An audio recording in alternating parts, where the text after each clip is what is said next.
All right. Welcome to the Bigger Truth podcast. And this is an exciting episode here. We have Kim Owens, who has been running for RNC Committeewoman in Arizona. And she's got a wealth of experience and within the party. So far, the three really great guests that I've had from Arizona, they've been on mostly on the east side of the East Valley side of the Maricopa County, and Kim is on the extreme west side in the West Valley, and she has experience. She was actually the LD when Shelby Bush first became a PC. And the LD, if you're not in Arizona, an LD is a legislative district. And Arizona has a unique dynamic because it has a lot fewer counties than a lot of other states, and the districts are, especially Maricopa County, are smaller than the county.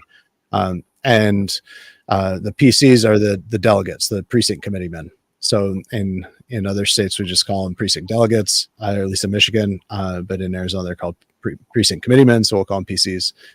So that just a little bit of background. If you're watching live, we're really glad that you're here. You're welcome to comment and question.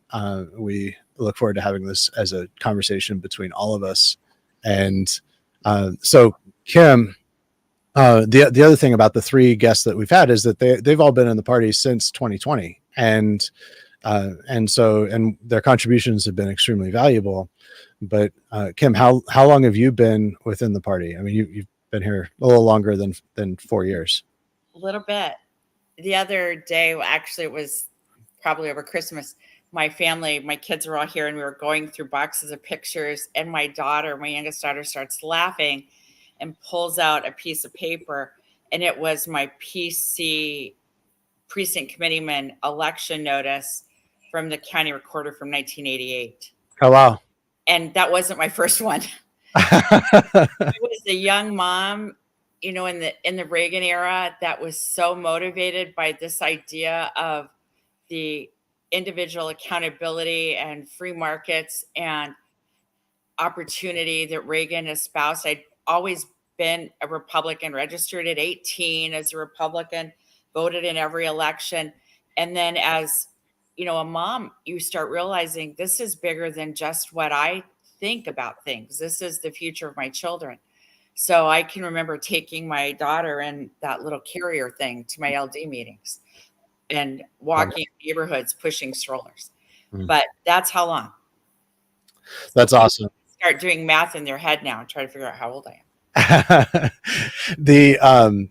Part of the operation that I've been reporting on, and it really does appear to be a nationwide operation to infiltrate the grassroots and turn the grassroots against the Republican Party. Part of one of the objectives, and there's many apparent objectives, but one of them is to drive people, the experience and the productive, the connected people out of the party. So Kim, have you been called a rhino? Oh, yeah. I mean, it sounds like you've been a Republican your whole life, but apparently a Republican in name only. Yeah, you've been just a poser. Sure. And a few years ago, I had someone say, "Well, you're a rhino," and I said, "Tell me what that means." "Well, you're not really a conservative." And so I said, "Well, I think I can out conservative you any day, any time. Let's go."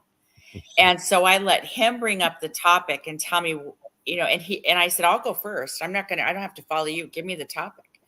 And we talked about it, and I opened his eyes to concepts he didn't even understand were conservative ideology.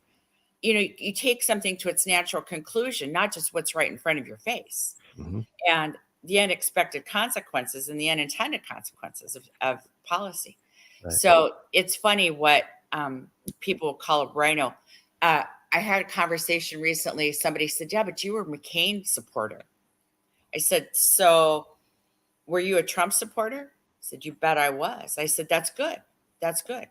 Do you think everybody who's a Republican should have been a Trump supporter after the primaries were over?" "Absolutely. The rest of them are rhinos." I said, "Well, when McCain was the nominee, did that same rule apply?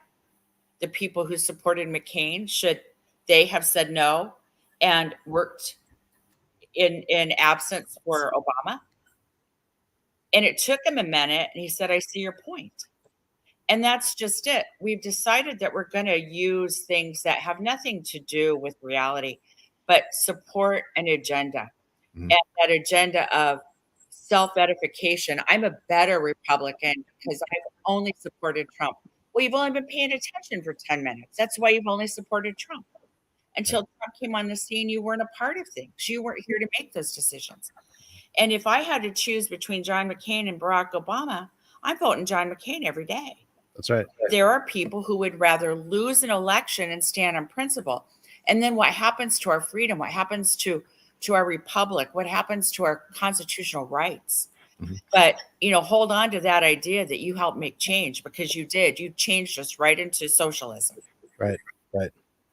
So tell us, so you've been running for RNC Committeewoman, and you just made an announcement. Was it yesterday or the day before?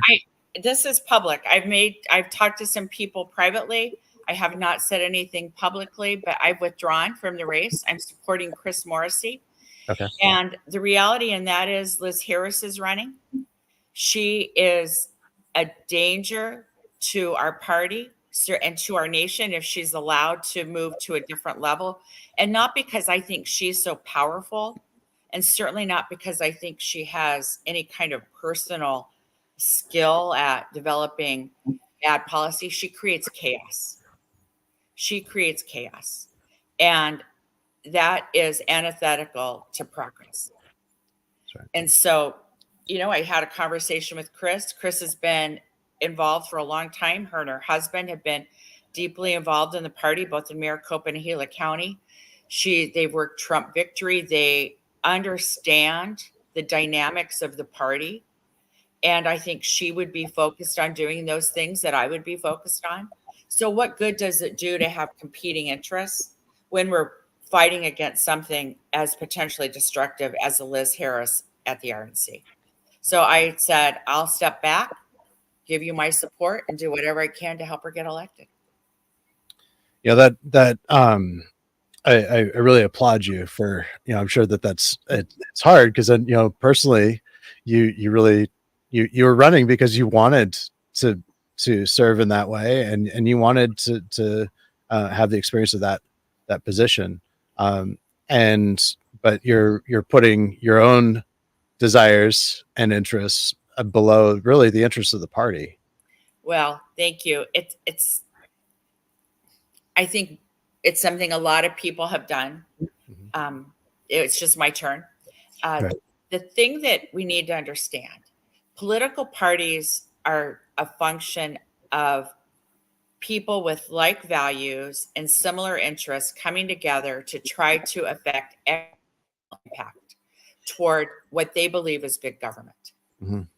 What we have now are people who are working for internal power with absolutely a complete disconnect from the voter. The behaviors of the people who we see certainly in Maricopa County leadership and a few places elsewhere in the state, they're more concerned with internal party power with disregard to how the voters see them. And what they've done is they've created this narrative that the Republican Party is so out of touch, nobody wants to go near them. So they are effectively having external impact, but it's not to promote our platform. It's not to promote conservative ideology. Mm-hmm. It's to destroy the party. Mm-hmm. Yes, absolutely. I think just to kind of relate this to Michigan, as I first started reporting, I was just a small town reporter, and there was all this division within the party. And so I was interested in that. And once she was removed on January 6th, she refused to step down. She immediately went on the offensive. She said that her removal was illegitimate and illegal. And that's when I knew that there was something seriously wrong, not just with her, but with that whole movement that she was involved in. Because the person who cares about the organization that they're leading, when they're asked to step down, or even when it's clear that it's in the best interests of the organization to step down, you surrender yourself. You put the organization ahead of yourself. And so, that is, I think that's true conservatism. is being willing to do that. And so, I think it's very significant, and I applaud you for doing that. Well, thank you. We've fallen into a pattern of victimizer in this party. And it's easy to do because we're human. And I'm going to tell you, being human is hard. I told you I've been a PC since the 80s. I've had a lot of experience in being human. Right. And it's hard.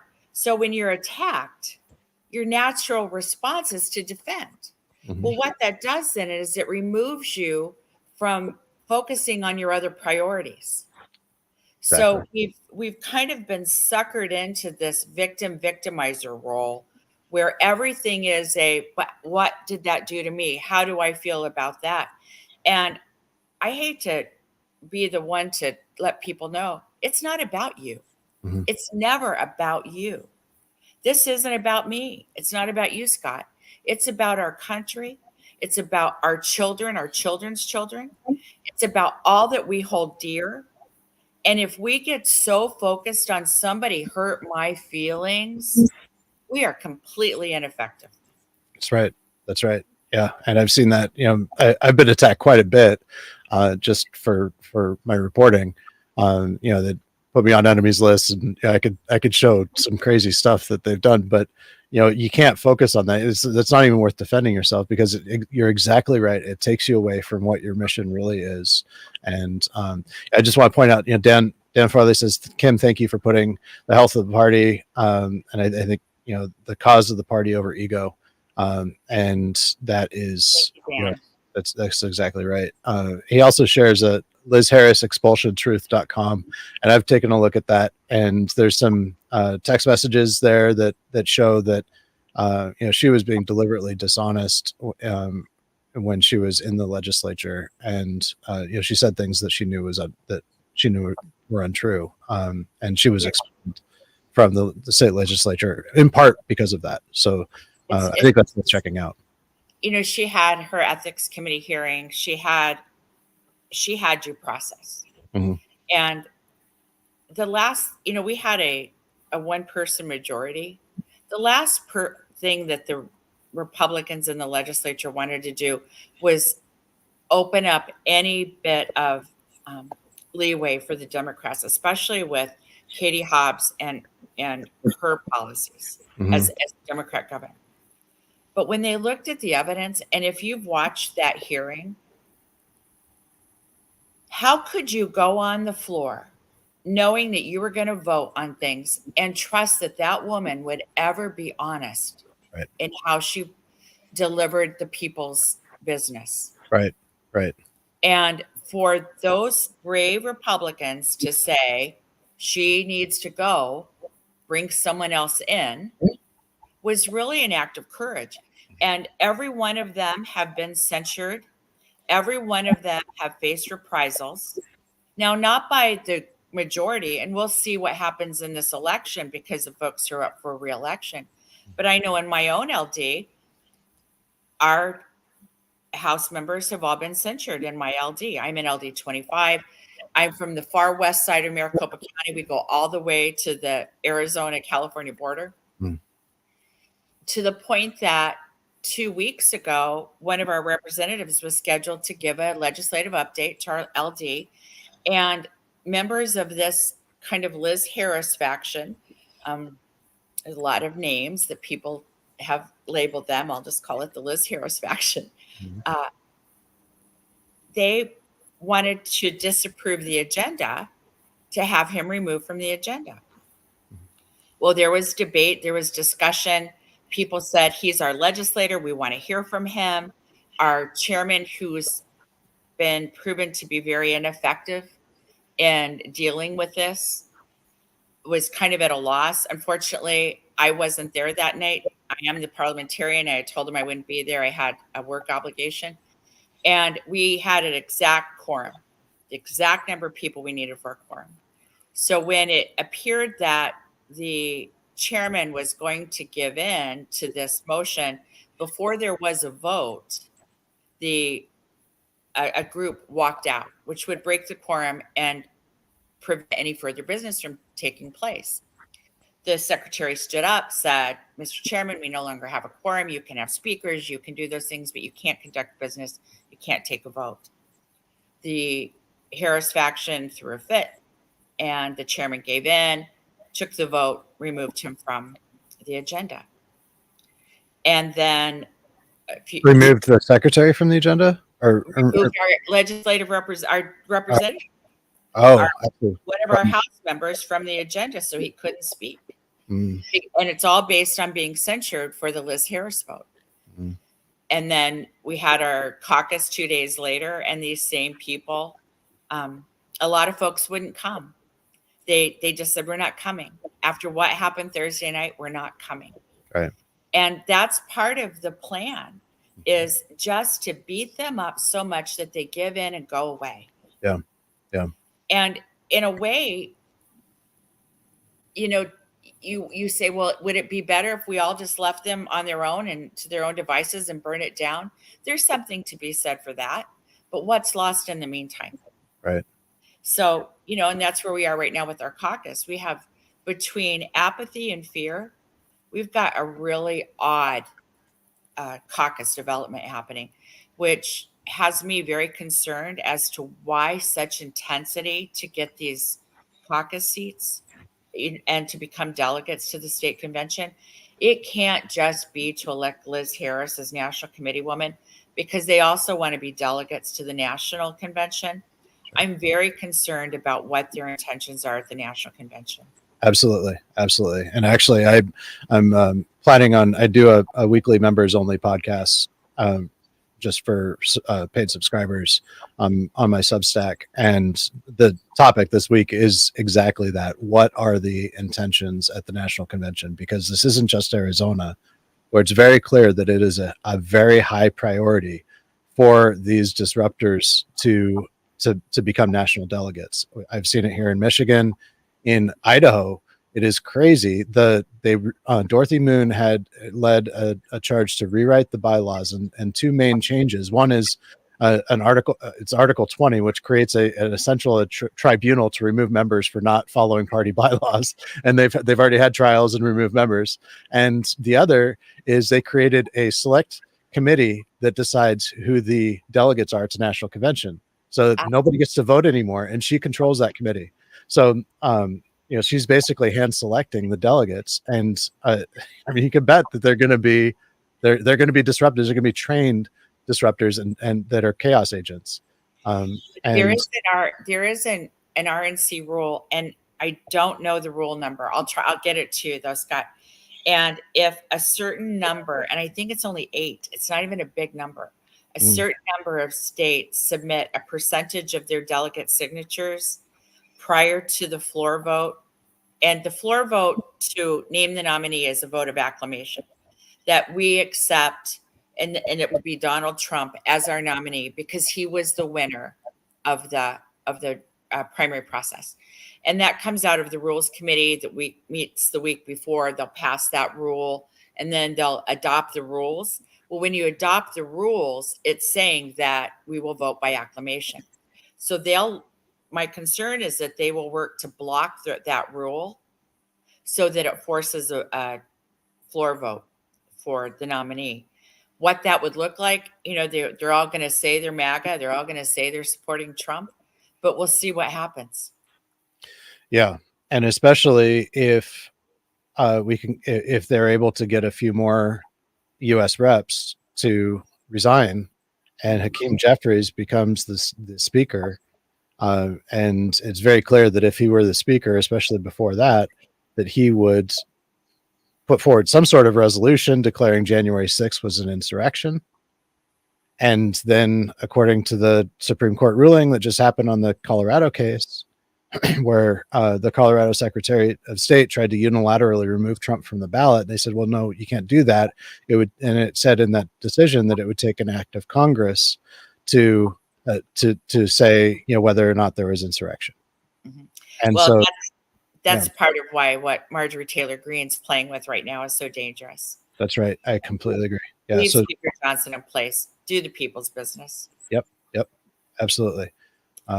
So, You know, and that is there's what she's doing. Just if you're watching and you're unaware, Marjorie Taylor Greene has she's been moving to try to remove Mike Johnson from the speaker role for his support of Ukraine and passing the omnibus budget and all that. So she's filed the preliminary paperwork that it would just take one more action and then there would be this vote. So she's basically put him on notice. But it's interesting you bring that up. A little side note: I'm of the belief that we may not see a Biden-Trump matchup, and it's not Trump that won't be on the ballot. Mm-hmm. I really do think that there's a plan in place to go ahead and nominate President Biden. Let that happen at the convention, and then shortly thereafter, there will be a need to have the DNC put someone in place. Mm-hmm. I'm looking at you, Gavin Newsom. That's right. Well, it could be, or it could also be Gretchen Whitmer. It could be that combo, because right. I think Kamala will step aside. Right. And so the DNC, actually, they just changed their national bylaws just last year to say that if in the event that the nominee for president or vice president dies or becomes incapacitated after the convention, then it's not brought up to a vote. It defines just a handful of people That's right. that are elected. So it's like the speaker, the highest elected Democrats in the House and the Senate, and it sounds a lot like that Iowa resolution, right? About determining who's going to be delegates. Right. They're going to handpick. That's right. And they want to call us rhinos. Right. So that's why would they do this last year unless they had a plan? The Democrats. Yeah, that is a very, very strange thing. And then we look at how strong a priority this seems to be nationwide for the disruptors to put forward trained chaos agents.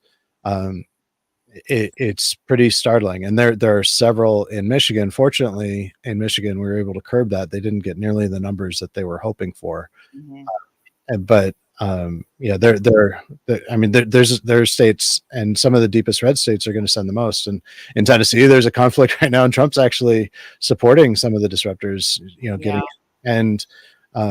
So yeah, there is a lot going on towards the national convention, and nobody's really seeing that. It's way too systematic and similar to be organic.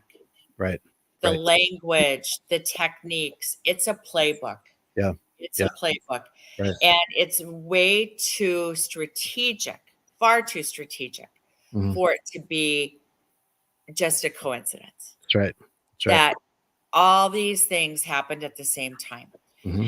So if you look at what's the language in Idaho, what's happening in Michigan, what's happening in Arizona, in some of the other states, this is high level intelligence mission strategy. Mm-hmm. Yeah. Orchestrated somewhere, somehow. And I am not a conspiracy theorist. I'm the one who's always said, get real. Well, it's time to get real. And the old saying, are you really paranoid if they're really after you? Well, sometimes it really is a conspiracy. Sometimes, you put a picture of a cat on Twitter and people start fighting if you're, you Nazi, you've got a cat. Well, sometimes it's just a picture of a cat. But right now, there's something happening and it's very real. And the idea that we have folks who are above reproach that can't be questioned, that's part of the strategy. Yeah. So I think we have to be very realistic. I don't think that the founding fathers wanted to believe that Benedict Arnold was really a traitor. He was a general. He was highly praised. He had done a lot of great work. Right. But when he didn't get his due, what did he do? That's right. And yeah, that's a fascinating statement that you just made, because the research that I've been doing really points to General Flynn, and that it's pretty clear. I've talked to so many people who have met him that say he wants to be president, and I've spoken with people in other states that are, close to the disruptor organizations that have told me that they think he's going to be vice president. I'm not sure how exactly that would happen, but it could be president. I mean, that you say, if they're able to get through, and the RNC rule is that once it makes it past the first round of voting in the nomination process, then the delegates are no longer bound. No longer bound. And what that means is they don't have to vote the way their state's primaries determined that they would have to vote. So they can vote whoever they want to, or whoever they're instructed to vote for. And not all states are bound delegates. Arizona, we are bound by statute on the first round.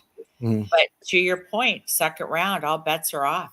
That's right. Yeah, Michigan, actually, they're bound for the first two rounds, but from what I understand, most states, the RNC rule is they're bound for the first round, and at least that's what one RNC committeeman told me. And then the question to ask about states that have statute is, what's the penalty? Right. And most of them have no penalty. So it's like, you have to do this, but if you don't, what are we going to do? Right. Yeah. So, and that'd be my question. People that the rules they don't believe that the rules apply to them anyways. They do not. They do not. You don't have to look any further than Maricopa County to see that. Mm-hmm. When you look at LD3, they had an election following the bylaws. They did everything they were supposed to. They elected their leadership. They elected their state committeemen according to our bylaws. The PCs that were elected in the election, but the disruptors didn't like that. They continued to disrupt, and they tried to call a new election. They didn't follow the bylaws in their new election. It went on and on. So then now we have this LD3A, LD3B, when Jeff DeWitt was chairman, because the state chairman controls who's seated at the state meetings, what state committeemen are allowed in. And he said, I'm recognizing the original state committeemen. So that's the way that fell. Then you all saw the debacle of the 10-month-old Carrie Lake tape that she decided to release the week before. And, just a week after, Jim O'Connor had miraculously appeared as the MC, so to speak, for a county meeting, sort of his audition for 2 weeks later when he'd run for chairman. But wow. Then the question was, who gets seated then? Who are the state committeemen then? Well, since then, we have delegate selection. And unfortunately, in LD3, a lot of people were trying to recruit PCs to change that vote. And Maricopa County just would not push them through. Craig Berland, our county chairman, would not allow these registered voters who had followed the process, their names to be submitted for PC. He kept them back to stack the deck so that when they had this vote for delegates, it would happen. And unfortunately, in that victimizer game, the chairman of LD3A, the first elected chairman, got caught up in that. And rather than saying, let's be strong and take our position where we can and go in for the win, and everybody go to that Bob Gomez meeting and vote for the delegates, she held a separate meeting, split the opposition, and they lost. Yeah. That goes back to break that cycle of victimizer. We cannot be thinking about, but I am the chairman. Yes, you are. And it's unfortunate this has happened. So show some leadership and take control in a meeting that isn't your meeting. She could have taken control in that LD3B meeting, and they would have had a lot more success. Right. But we get so caught up in this that we lose sight of priorities. Well, and the reality is that in any war, in any battle, there's, and like you said at the very beginning, we're all human, and it's hard being human. It's real hard. And I think what she's gone through has been extremely difficult. And we're talking about Candace Arney, and who's the really still the official. She's never been officially removed. According to the bylaws, she's still the chair. She is. But she has been so incredibly mistreated from the moment that she was elected by Brian Ferentz, who's in her district, and many others. And it is just tragic what has happened to her. And it is. And I gotta say, I've spoken to her several times. I really like her personally. She has been a warrior. She has worked so hard. I agree. And so, yeah, I agree with your assessment, Kim, that was probably a mistake, but I also don't know that I wouldn't have made the same mistake. Well, you know what they say about hindsight, right? But, even so, I made it clear before the meeting that they needed to all go to that meeting. You've got to play by the rules that are before you. You don't get to take your cards and your ball and go home or deal a different hand. That's not the way it works. Quit trying to assert yourself and go into what's the best way to win. And again, because it's the bigger picture. I didn't drop out of this race because I didn't want to be National Committeewoman.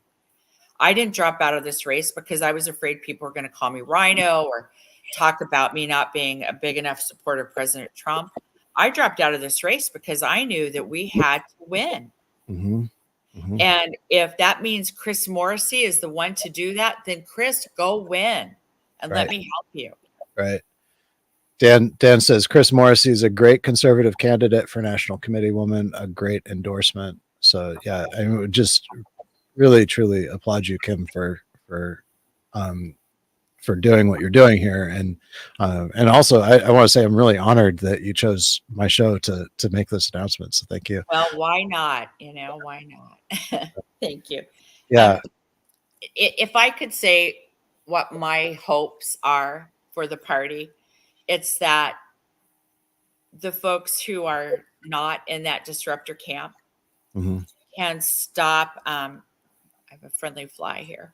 That they can stop identifying by past perceptions and recognize that if we don't unite, and unite's become almost code for do it my way. Right. And that's not what I mean. I think I may have used this analogy with you when we talked the other day, but if you think of an old-fashioned curtain rod, or the cafe curtain rods, the tension rod, it's that oppositional tension on each side that holds it up. And if one side gives in, the whole thing falls. Yeah. And within our party, we need that. We need a little oppositional tension because that's where the best ideas come from. Mm-hmm.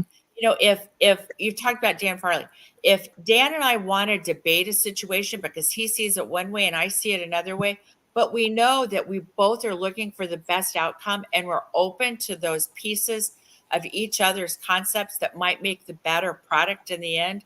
That's how the Republican Party prospers. Right. That's what our voters want. Because we talk about the grassroots, our voters are really the people that matter. Because we can be as successful as we want in the inter-party inside baseball stuff, but if voters don't resonate with us, we'll never win again. That's right. That's right. And then what happens? What kind of laws are there? We want to talk about the big picture, men and women's sports, children being mutilated at early age because their parents think that they're a boy when they're really a girl. Those issues are real. This is the destruction of our culture. Absolutely. And we are so busy fighting over who gets to be a this or a that or have power. You walk 2 doors down from your house and you ask them, what's a precinct committeeman? They don't know. That's they right. don't care. They probably can't tell you who their state legislator is. But they know that they are fed up with inflation. They are scared to death about immigration. And they want to believe that their streets are safe. Right. The the solution, I really have come to believe, and I don't think I believed this 3 months ago, but the solution really is to all of our political problems is through the Republican Party. And that's the reason why they have engaged in this operation to try to destroy it. Absolutely. 100%. It's exactly what you're talking about. We have to do the hard work of figuring out, like, the debate, like, is so. They talk about the founding fathers all the time, and yet they limit and they prevent debate, and which is just terrible, because that's how historically throughout human history, that's how we've learned and figured out what's true, is by debating each other and doing this hard work. Those men locked themselves in a room, closed the windows for 2 years, and hammered it out. They didn't particularly care for each other, but they loved the idea of liberty. They knew that it could happen, and they weren't willing to give up. So, instead of the South, Virginia saying, we hate New England, we're not coming back, they did come back, and they found common ground. That's right. But we decided to call that uniparty. Yeah. So you give it a pejorative, and then people are like, oh, well, I don't want to be attached to that.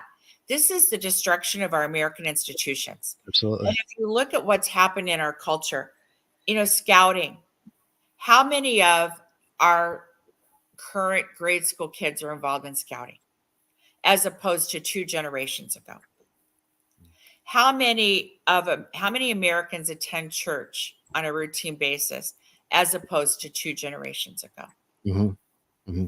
These are our American institutions that are the framework of our culture, that kept us grounded and focused on priorities, but those have been destroyed. Our public schools have become a bastion for the left. Now, in Arizona, we've got a very robust school choice system that's made a big difference in that's created competition. And a lot of districts have had to step up, and rightfully so. I was a school board member for 20 years because our school district was going a little wonky. So I said, well, somebody's got to step up. Might as well be me. And now 2 of my adult children serve on a school board, and they have fought. They have fought the woke agenda. They have fought mask mandates and contact tracing, and they've won. Because at the end of the day, if you work on sound policy and you treat people with respect, they'll listen to you. But we are in a fight this is not about Republican priorities. It is, but it's about national priorities, the saving of our American culture. Because if we go away, we will be socialist in a wink of an eye. The things that the left have tried to put through, but the American public has been able to push back because the Republican Party existed, will be no more. Yeah. So if you want to see the electric car in every driveway, turn your gas range in for your 2-burner solar-powered electric stove that you can only use 3 hours a day, stand by, because that's coming. Yep, you're exactly right. So let's see, a couple questions here. Who is Liz backing for National Committeeman? And I have no idea. It's Lawrence. It's Lawrence Hudson. Is it? That makes sense. So Lawrence Hudson, Jake Hoffman, Dan Graham are the names I've heard. I haven't seen a published list, right? But I would say Lawrence Hudson, who is, he's kind of a Craig Berland sidekick. Right. So yeah, he is definitely a part of that whole crew for sure. And I would say, I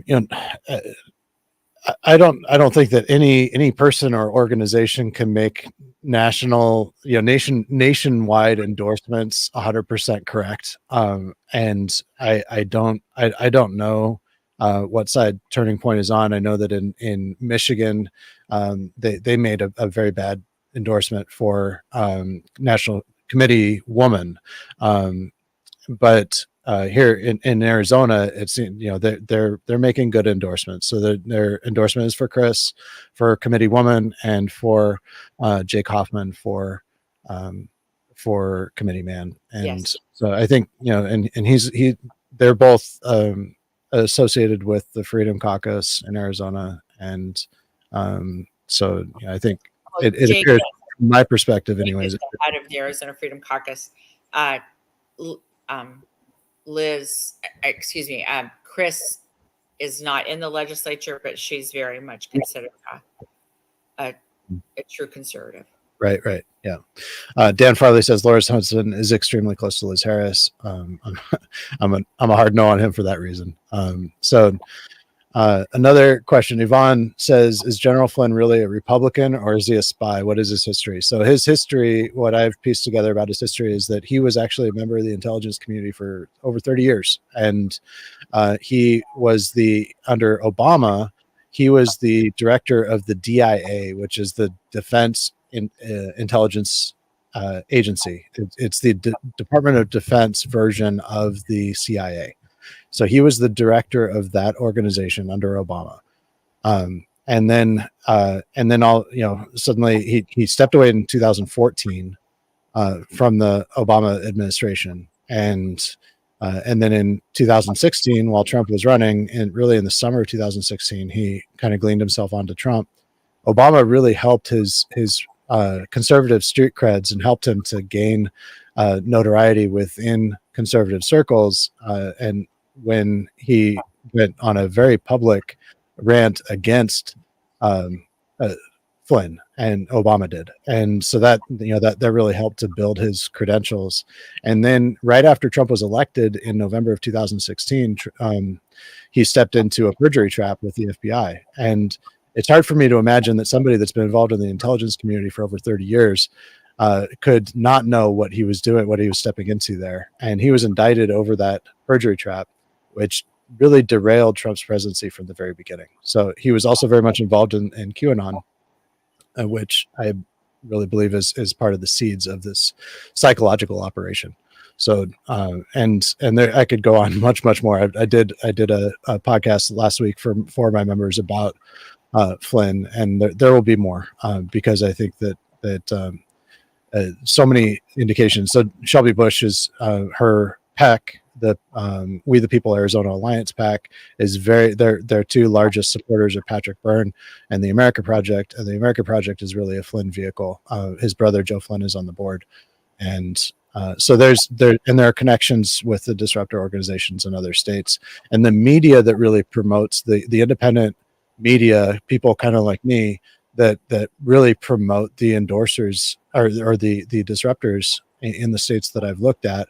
They're all affiliated with Flynn, which is another interesting thing. So that's just a few minute rant there on Flynn, with some of the things that I've been looking at.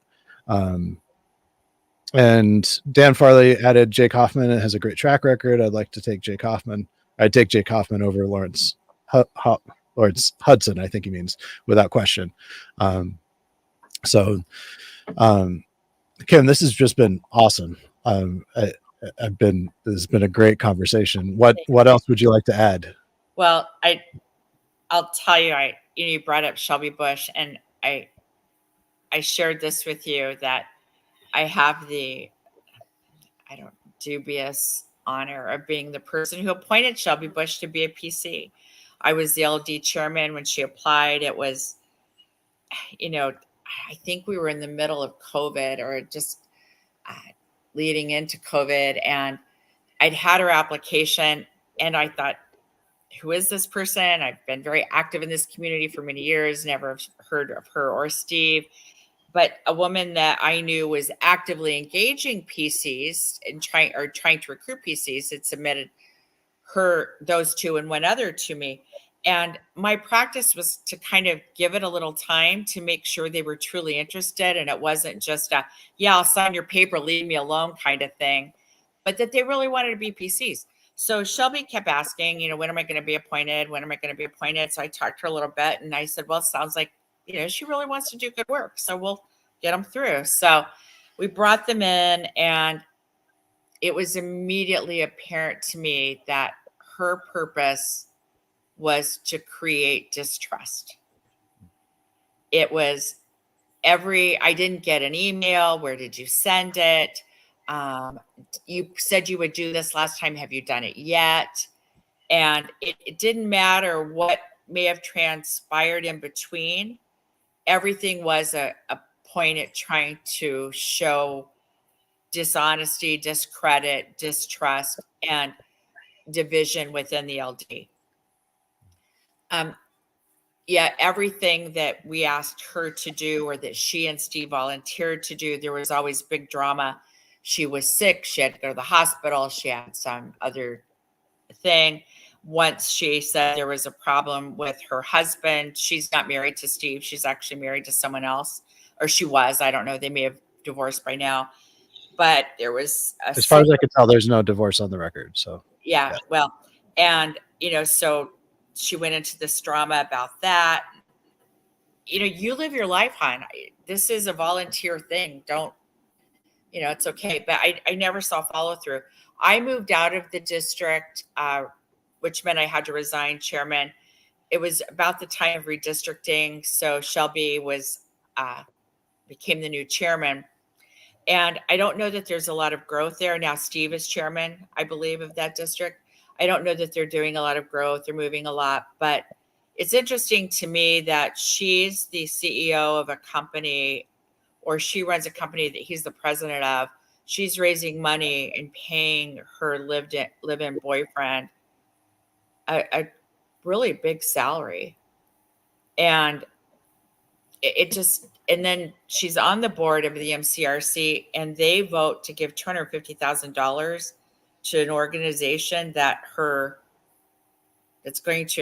the conflicts are pretty rampant there, but that's for their donors to decide if they think it's right or wrong. I'm not giving them money, but there's certainly something there. And I'm not quite sure where or why they got involved, but there was so much new excitement after Trump was elected in 2016. We saw a lot of people want to get involved. And then after 2020, with that election, we saw a whole new crop of people want to get involved. And what I've seen, and I think some of the listeners that have been around a while will agree with me, the newer folks that have only been around a couple of years, this is all they know. Mm-hmm. They think this is what normal is, this dysfunction, this infighting, the attempts to tear each other apart, that's what politics looks like. And it's not. That is not a functional, effective party. But that's what we've become. And it's up to us to decide, do we want that to be our forever, or do we want it to be just a period in history? We took control. We came back to normalcy. We became effective and functional again and move forward so that Arizona stays red, our country stays free, and we have those Republican principles of liberty that we've all, hung our hat on for so long, versus the internal power that seems to be the goal now. Yeah, absolutely. I have talked to so many people that you mentioned this earlier, just how discouraged so many people are that they just don't want to go to these meetings. I've talked to so many people that have said that the MCRC meetings are just so emotionally painful to go to. And they actually often open the meetings. Their chaplain will go on a long prayer where they're actually condemning everyone who disagrees with them as being demonic. And that's not a Christian prayer, folks. That's not a Christian prayer. They have weaponized faith. Right. They really have. Yep. You've got a couple of folks in positions there who call themselves pastor. And to me, what they've done is they trade in their Christianity like it's currency. It's reminiscent of money changers in the temple. They have blasphemed Christ in using him as leverage to gain power versus the redemption that we know comes through the blood of Jesus and sharing his love. It's so, I think that is on a whole different level of dysfunction. Yep. People who will openly pray to in a large group to call for the demons to be driven out of those who don't see things the way they should. Well, the Holy Spirit speaks to me too, and it's saying this isn't right. So there's that. And at the MCRC election, there was a candidate who said, I've been told not to talk about Jesus. I've been told not to talk about my faith, that this is about politics. And he went on to talk all about his faith. Well, if you want to talk about your faith as to how it informs you and how it helps you and strengthens you, but please do not put Jesus up for election. That is extremely well put. Yeah, and I think that this whole the Christian nationalist idea it has its roots in dominionism, which is a heresy. This idea that we need to bring about Christ's domain here on earth before his return. It's just it is not biblically consistent, and and it's dangerous, and so and we're seeing that danger here. But that could be a whole nother conversation. It sure could. Could. But it's there's this three-leg stool, or however you want to analyze it, of what they're doing to try to get in front of people. And at RLD caucus for delegate, we had everybody who was a delegate candidate had to go around, say your name and how long you'd been a PC. I was amazed. There were a handful of folks who'd been a PC for more than 2 or 3 years. And so when it came to me, I was like, geez, I'm kind of embarrassed to say 1980s, but it is very illustrative of what's happening now, that we've got these people, they've been paying attention for 10 minutes, and Brian Ferencz tells them, no, this is the way it is. And they see him go on the attack, and they're like, well, I better be on that guy's side. Where he's unhinged. I'm probably going to be on his whatever, and I don't care, but there's something seriously wrong there. Yes, that is very, very clear. And look at his books, his writings, the things. He's a deep, dark, angry man. Mm-hmm. Yep. And just Andrew Adams in yesterday's podcast, he was talking about how Brian Ferencz was posting blog posts about the death of his sister of Andrew's sister by a fentanyl overdose, and Brian Ferencz is making fun of him and making fun of her. Like that is just unbelievable, and making fun of him over his mother's death. Like it's just, this is very, very, very sick stuff. And how can anyone who calls themselves a Christian associate with that? Right. Exactly. Yeah. That's where, he is a protege of Jim O'Connor's, and very, very closely connected with Jim O'Connor. And Jim O'Connor he may not have made that accusation, but Liz Harris actually did share that blog post, apparently. So according to Andrew, so there. You have to remember that Jim O'Connor is the one that introduced Daniel McCarthy to the Arizona Republican Party, and brought in that whole concept. Daniel McCarthy brought in that whole concept of the Patriot Party. That's right. Yeah. And that's something that I do to cover in much more depth. So, let's see. Acor, I'm not sure.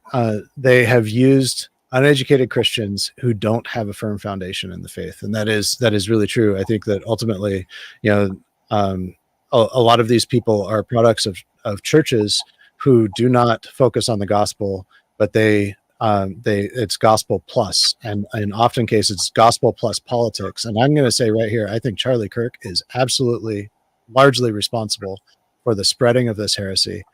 He's consistently said we need to get the church more involved in politics, and I think he is absolutely 100% wrong. And I will say that definitively, and I will continue to work to show and prove that.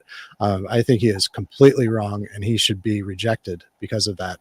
And he's trying to make himself more powerful than the Republican Party. So I'm happy to go on that record. But I think we go back to the scripture that says you'll know them by their fruit. Right. Exactly. Right. And what kind of fruit. Anyone can say they're Christian. Anyone can, quote scripture and get loud and use that cadence and call amen. Mm-hmm. But what's your fruit? How are you walking your day-to-day life? That's right. Yep. Kim, thank you so much. If you have enjoyed this conversation, please drop comments. Just I would, if you would be willing to, Kim, I would love to have you back. I think that there's some big topics that we have not discussed that I think that you've got a lot of really valuable insight to provide. So, well, yeah, thank you. I appreciate the opportunity, and thank you for all the work you're doing. Great. Well, and thank you. One last plug: vote for Chris Morrissey for National Committeewoman. Absolutely. How can people get a hold of you, Kim? At my email, kim.owens@cox.net. Great. And your Twitter handle is at Kim Owens, so that's really easy. Yeah, I think so. Yeah. And for me, I'm at Bigger Truth on Twitter. That's the social media that I use the most. My Substack is biggertruth.substack.com. I am completely audience supported, and I need your support. I could really use an assistant, research assistant, and somebody that can help me to really expand my audience and get the word out. So, if you appreciate this content and you think it's valuable, I don't know why, but right now I'm the only person that I can find that is reporting on these topics, not just in Arizona, but really nationwide, and how it's connected. And so, I think it's important. That's why I'm doing it. And if you find this to be valuable, I would really, really be grateful for your support. And you could do that on my Substack. So, so thank you all very much. And until next time, and there will be a next time really soon. I have a one scheduled right now for the 11th with the former gubernatorial candidate in Oregon, and that's Kerry McQuiston and Joel Pawlowski, who is the Marion County GOP chair, and the same things are going on there. And there's some pretty really crazy stuff in parallels with Arizona, with Michigan, with Idaho, with South Carolina, with all these other states that we've looked at. So we're going to be exploring that on the 11th at 6 p.m. Pacific time, 9 p.m. Eastern time. So thank you all very much. And until next time. Thank you, Scott. God bless. Yeah, God bless. Thank you.